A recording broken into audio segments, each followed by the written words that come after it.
I'm Elisa. And I'm Kira. And you're watching Polymer Clay TV. You can find us online at polymerclaytv.com. And you can find us at polymerclayclassroom.com. And craftedonline.com. And don't forget about our network, polymerclay.ning.com. So enjoy the show.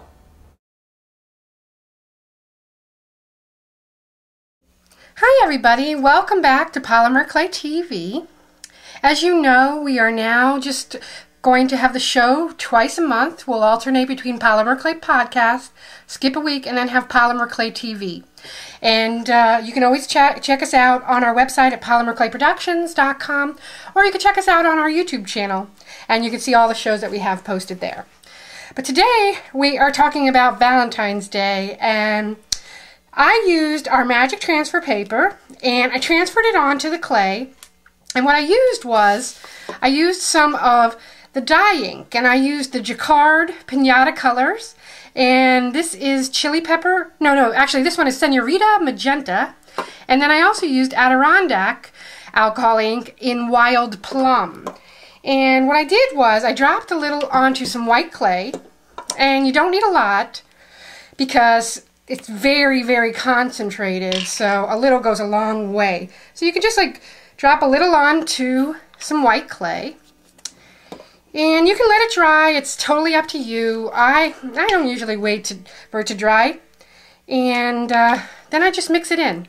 And what you want to do is you want to make sure this doesn't get all over your pasta machine, so you just want to be careful with it, because as you can see, it's still wet.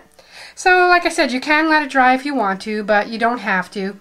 And it does stain, so you want to be wary of that and wear some clothes that you don't really care that much about. So anyways, you mix that in, and when you're done, you come up with like a little bit of a marbled effect.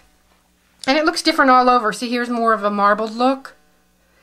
And what I did was, I took the magic transfer paper, printed out this design that I found on the web, transferred it onto this marbled colored clay, and then I just decided to do a little fun thing by adding some marks to kind of liven it up. I added some Swarovski crystals in each of the corners. And as you can see, it's just marbled on the back, and you can add a pin backing by gluing it on if you want. You could add a bail and make this a pendant, and maybe add some little ribbon. And you could do some really cute things. Here's a few different ones I used with the same exact transfer. There's a little winged heart that I made, and I just used a mold, mixed up some brown and some scrappy clay that I had, put it in the mold, transferred this with the magic transfer paper, and then I have this piece. And I could add a little bail on the back, make it a pendant, or in this case, you can make a really cute Valentine's Day card. Look at how cute that would be. Let me hold it up. And all I did was I just went drop, drop, drop, drop with the dye ink. And for this one I used the Senorita Magenta. And this would be cute too in a card. And then I did one other funky one. I added some Swarovski crystals, but I transferred the clay. I used a Kemper cutter. I cut out a little heart.